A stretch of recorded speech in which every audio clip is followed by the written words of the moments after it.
Өөрт мөх гэдэг шиг сайхан зүйл гэж үгүй.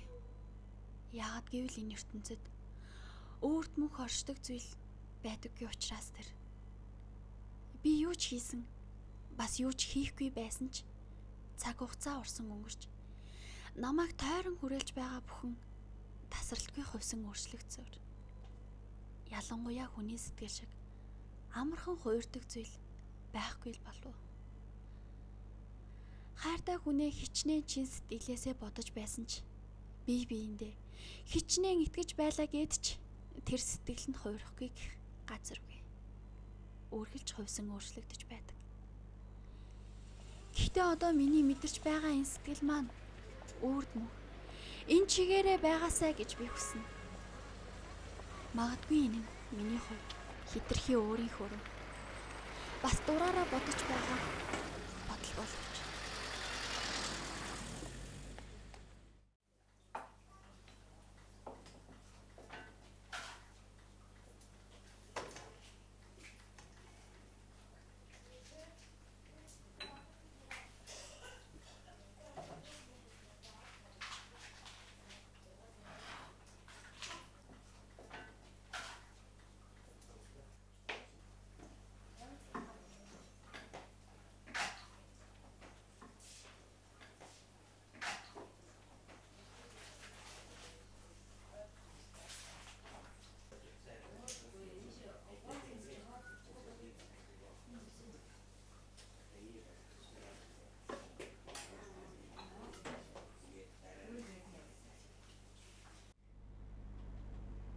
Тэрнтэй ахиж уулзснаас хойш яг 1 сар. Бага сургуульд хамт байсан бид хоёр. Энэ намар 10 жилийн дараа иргэн уулзаж үерхэж эхэлсэн. Энэ бүхэн болох ёстой юм шиг. Гайхсан зүйл маань гэвэл санамсаргүй түүнтэй нэг сургуульд орсон явдал байлаа. Гиснээс холоо нүгээд явчихсан би ч яхав. Харин залхуураад ойрхон дэлгүүрээс үнтээсөө худалдаж авдаг шигэ бодож тэр нэг сургуулийг сонгосон байхаа. Их сургуулийнхаа хичээлийг дуртай тасалчихдаг хэрнээ цагийн ажил хийдэг энэ жижигхэн кафеныхаа эзний үгээр тэр тавчуу техникийн ард сурамгай хөдөлж ажиллаа хийхийг нь харж суух дуртай байлаа. Жирийн үед бол хинэггүй царай гаргачаад хөдөлж өгдөггүй тэр. Одоо бол нүдэн гялалзаад хөвгчлөлтэйгээр ажиллаа хийх нь түүний тухай бодлоодыг нь улам өрнүүлсээр саяхан аялсан кофенаас уур савсах шиг.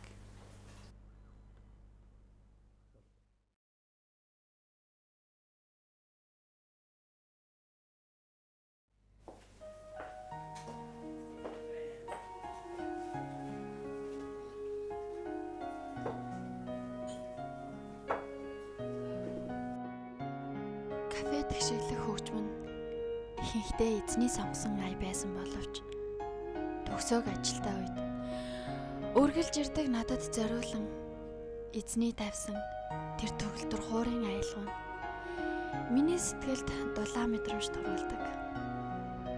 Бага байхад аав ээж маань миний дургүй хөгжмийн хичээлийг заалгаснаас болж сонгодог хөгжмөд дургүй болсон ч төгөлдрийн аянд харин дуртай байсан. Тэрнтэй байсан дурсамж миний дуртай төгөлдрийн аялгүй байсан болохоор энэ шалтгаанаас болоод би тэрэнд хайртай болсон нь. Энд чинь арай өвчин биш байгаа гэж хаяа боддог. Ингээд би хизээнээс түүнд сайн болчихсон юм болоо. Хизээ юм бол бишээ. Тэрнтэй бага сургуульд нэг ангид л байсан.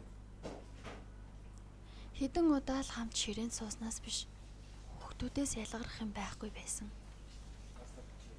Хитрхи хөдөлгөөнтэй тэр үргэлжил болж бүтэхгүй юмд холбогдчихдаг тэрийг би энэ тэнийг амтэн гэж бусдаас онцгойлж харсан удаа байхгүй. Одоо ингээд харсан ч гэсэн тэр үеийнхээс огтхон ч өөрчлөгдөөгүй юм шиг.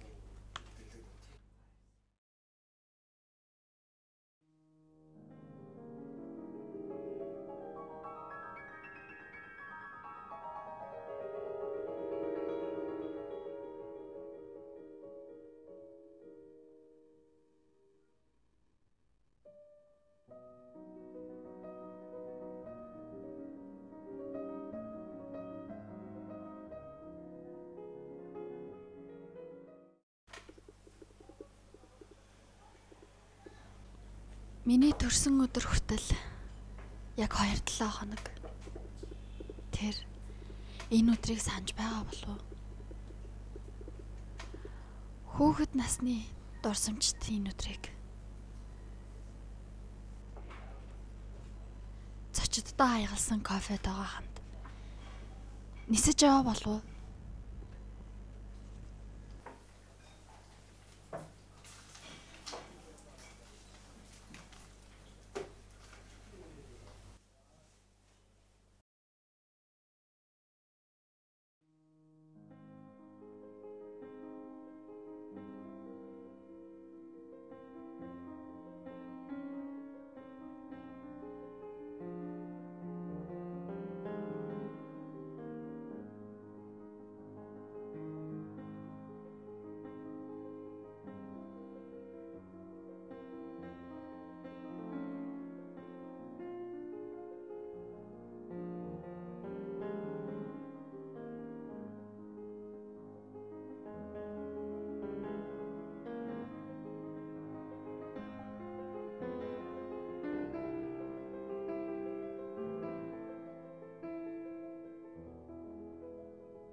Яагаад сэтгэл маань чамаас өөр хинч байхгүй байхад бас чам хайртай сэтгэлээ яахаа мэдэхгүй байхад ч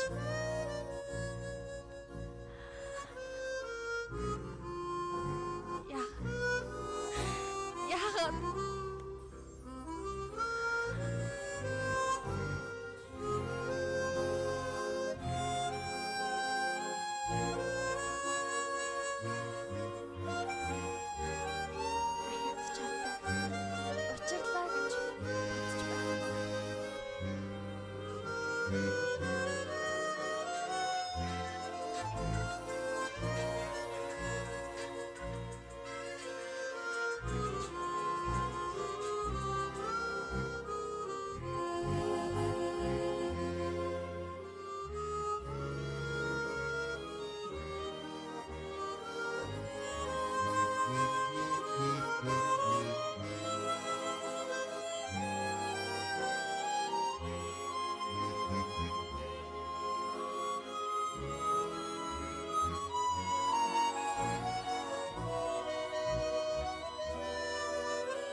Золоо.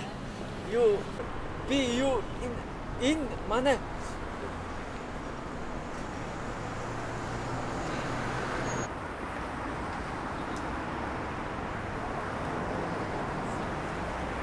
Сахан завгүй байсан. Би мөчтэй байсан. Би чиний мэдэр чинь хэмээн мэдчих юм аа. Золоо.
Юу? Чи дүүтэй байсан юм уу? Харин тий. Надаа нэг охин дүү байдیں۔ Харин чамд хэлгээл би чи өөрөө хэлгийн зовлоггүй цухтаага явчихсан шүү дээ. Үрд мөх гэдэг шиг сайхан зүйл гэж үгүй. Яагад гэвэл энэ ертөнцид үрд мөх оршдог зүйл байдаггүй учраас тэр. Ялангуяа хүний сэтгэл шиг амархан хуурдаг зүйл байхгүй л болов. Хайртай хүнээ хичнээн чин сэтгэлээсээ бодож байсан ч бие биендээ хичнээн итгэж байлаа гэд ч тэр сэтгэл нь хуурахгүй гэх газаргүй. Үргэлж хувьсан өөрчлөгдөж байдаг. Гэхдээ одоо миний мэдэрч байгаа энэ сэтгэл маань үрд мөх энэ чигээрээ байгаасай гэж би хүснэ. Магадгүй энэ нь миний хувьд хитрхи өөрийнхөө бас дураараа бодож байгаа бодол боловч.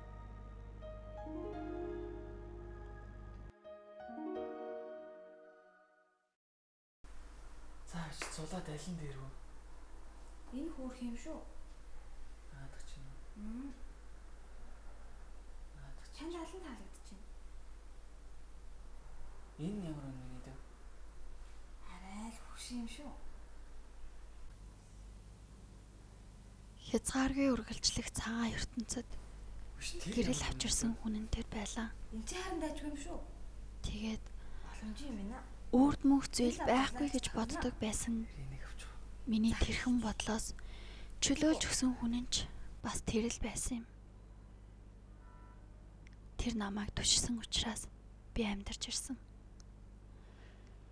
Тэр байсан болохоор бас тэр инээсэн болохоор би жинхэнэ хайр байдаг гэдэгт итгэж чадсан юм.